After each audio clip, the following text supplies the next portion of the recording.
दोस्तों इस एपिसोड की शुरुआत में हम देखते हैं कि हमें इवागाकुरे का मुखिया दिखाई देता है, जिस पर बहुत सारे लोग हथियारों से हमला करते हैं और सभी तीर और तलवार जाकर मुखिया को लगते हैं, पर मुखिया को कुछ भी नहीं होता है। ये सब गाबीमारू देख रहा होता है। हमें बताया जाता है कि मुखिया ने किसी आइलैंड से एक दवाई पी थी, जिसकी वजह से मुखिया अमर हो गया है। अगले सीन में हम देखते हैं कि सागिरी और गाबीमारू आइलैंड पर पहुंच चुके होते हैं, जहां गाबीमारू सागिरी से कहता है कि अमर करने वाली दवाई रियल लाइफ में एग्जिस्ट करती है, पर यहाँ है इसका मुझे कोई आइडिया नहीं है। हमें दिखाया जाता है कि आइलैंड के चारों तरफ रंग बिरंगे फूल होते हैं। इसे देखकर सागिरी चौंक जाती है और कहती है कि इस जगह को देखकर लगता है कि शायद अमर करने वाली दवा यहाँ मिल सकती है। गाबीमारू कहता है कि ये बहुत ही अजीब है कि आइलैंड पर इतने सारे फूल बिना किसी रीजन के अच्छे से खिले हुए हैं, हमें यहाँ पर थोड़ा सा बचकर रहना होगा। ऐसा बोलकर गाबीमारू अपना हाथ खोल लेता है, जिस पर सागिरी उस पर गुस्सा करती है और वापस से हाथ बांधने को कहती है।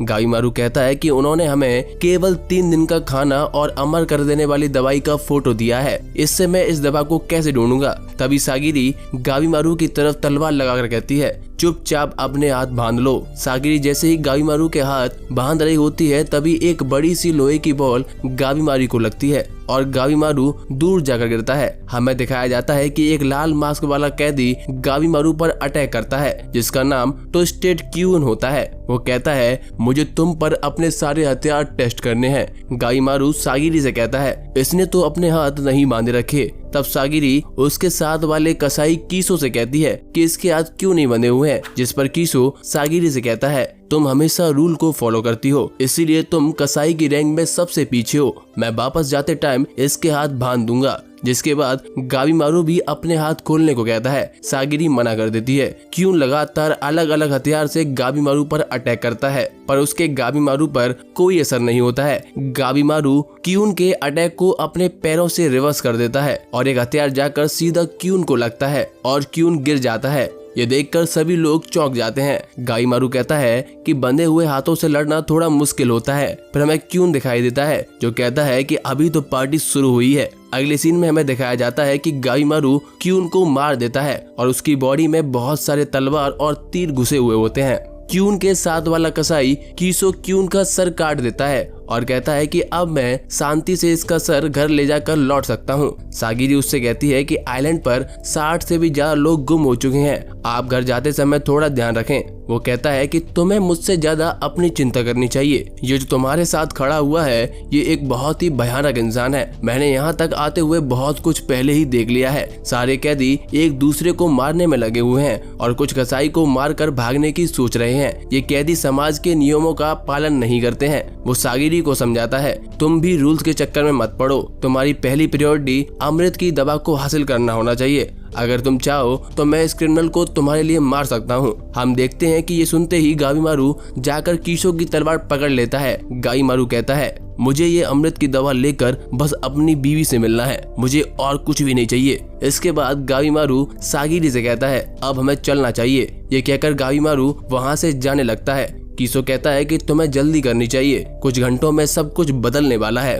उसके बाद अगला सीन दिखाया जाता है। सागिरी का एक कसाई दोस्त को एक बड़ा सा कैदी जिसका नाम रोकुरोटो होता है मार कर खा लेता है। दूसरे कैदी भी एक दूसरे को मार देते हैं और जो कैदी कसाई को मारने की कोशिश कर रहे होते हैं, कसाई उनका गला काट देता है। कीसू आगे कहता है, इन सब के मरने के बाद और सारे लोग इस आइलैंड पर अमृत की खोज करने आएंगे। शोगन ने इवागाकुरे के साथ एक डील साइन करी है, जिसमें इवागाकुरे के निंजा अमृत की खोज करने में हमारी हेल्प करेंगे। ये सुनकर गाबीमारू थोड़ा डर जाता है। कीसू आगे कहता है, अमृत खोजने में जो भी कसाई सफल होगा उसे यामाडा क्लैन का मुखिया भी बनाया जाएगा। इसको सुनकर सागिरी भी चौंक जाती है। ये सब बोलकर कीसू वहाँ से चला जाता है। सागिरी कीसू की बात सोचती है कि गाबीमारू के साथ उसने कुछ दिन का सफर किया है, पर अभी भी वो गाबीमारू को पूरी तरीके से नहीं समझ पाई है। उसे गाबीमारू से बचकर रहना चाहिए। तभी गाबीमारू सागिरी की एक तलवार छुड़ाकर सागिरी पर हमला कर देता है। सागिरी कहती है, तुम ऐसा क्यों कर रहे हो? गाबीमारू कहता है कि मैं तुम्हें बस बिना दर्द वाली मौत देने की सोच रहा था। उसके बाद हमें गाबीमारू के पेरेंट्स का एक फ्लैशबैक दिखाया जाता है। हमें बताया जाता है कि गाबीमारू के पेरेंट्स जोनिन लेवल के निंजा थे। वो दोनों भी गांव छोड़कर जाना चाहते थे, पर गांव का मुखिया उन्हें मार देता है। वो गावीमारू से कहता है, लोगों का साथ हमें कमजोर बना देता है। अगर हम स्ट्रांग नहीं है तो हम किसी को भी नहीं बचा सकते। हम वापस से प्रेजेंट में आते हैं। गावीमारू और सागिरी एक दूसरे से लड़ रहे होते हैं। सागिरी कहती है कि अगर तुम मुझे मार दोगे तो तुम रूल को तोड़ रहे हो। गावीमारू कहता है कि मुझे इवागाकुरे के निंजाओं से पहले अमृत की खोज करनी होगी। तुम मेरी इस खोज के बीच में बाधा डाल रही हो। मैं तुम्हें मारकर जल्दी से जल्दी अमृत खोज लूंगा। दोनों लोग एक दूसरे पर हमला कर रहे होते हैं। सागिरी सोचती है कि मुझे गावीमारू को अभी यहीं पर मारना होगा, पर मैं इसे मारते टाइम बहुत ज्यादा सोच रही हूँ।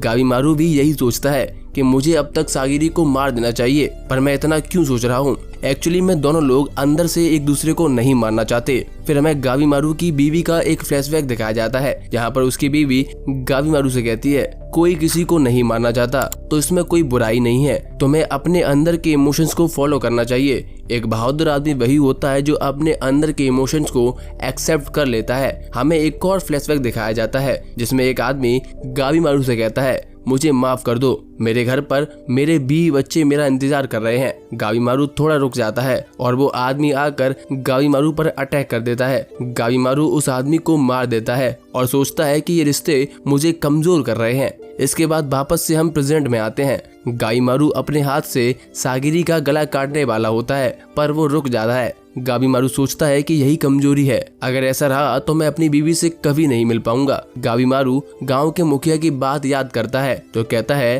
अगर तुम स्ट्रांग नहीं हो तो तुम किसी को बचा नहीं सकते। ऐसा सोचकर गावीमारू सागिरी पर एक जोरदार अटैक करता है और सागिरी की तलवार तोड़ देता है। ये देखकर सागिरी बहुत डर जाती है। सागिरी जैसे तैसे खुद को गावीमारू से बचा लेती है। सागिरी कहती है कि मैं भूल गई थी, तुम्हारे अंदर कोई इमोशंस नहीं है। फिर हमें दिखाया जाता है कि लास्ट में गावीमारू तलवार लेकर सागिरी को मारने वाला होता है। गावीमारू सागिरी से कहता है, मुझे इमोशंस की जरूरत नहीं है, मेरा नाम गावीमारू द हॉलो है। तुम अगर स्ट्रांग नहीं हो तो तुम किसी को भी नहीं बचा सकते। ऐसा बोलकर गावीमारू सागिरी पर अटैक करता है, पर गावीमारू की तलवार आगे नहीं बढ़ती है। सागिरी ये देखकर चौंक जाती है। सागिरी सोचती है कि जब गावीमारू लोगों को मारता है तो उसे बहुत ज्यादा दुख होता है। वो इस चीज को सहने का ट्राई कर रहा है। गावीमारू जहाँ बड़ा हुआ है वहाँ पर लोगों को मारना ही सिखाया जाता है। गावीमारू भी एक इंसान है जिसके अंदर इमोशंस हैं। गावीमारू सागिरी को मार नहीं पाता। ये देखकर गावीमारू रोने लगता है और कहता है कि मैं अब कमजोर हो गया हूँ, मैं अपनी वाइफ से कभी भी नहीं मिल पाऊंगा। सागिरी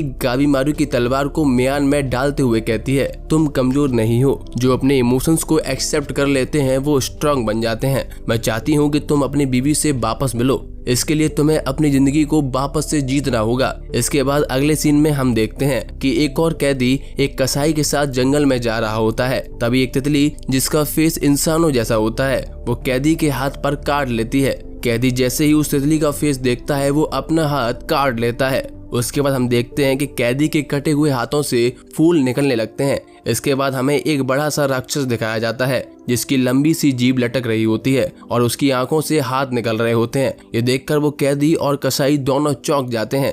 दूसरी तरफ हम देखते हैं कि सागिरी और गावीमारू के सामने भी एक अजीब सा राक्षस खड़ा होता है जिसके ऊपर का हिस्सा मछली के जैसा होता है और उसके 6 हाथ होते हैं। गावीमारू सागिरी को पीछे रहने के लिए कहता है और इसी के साथ ये एपिसोड खत्म हो जाता है।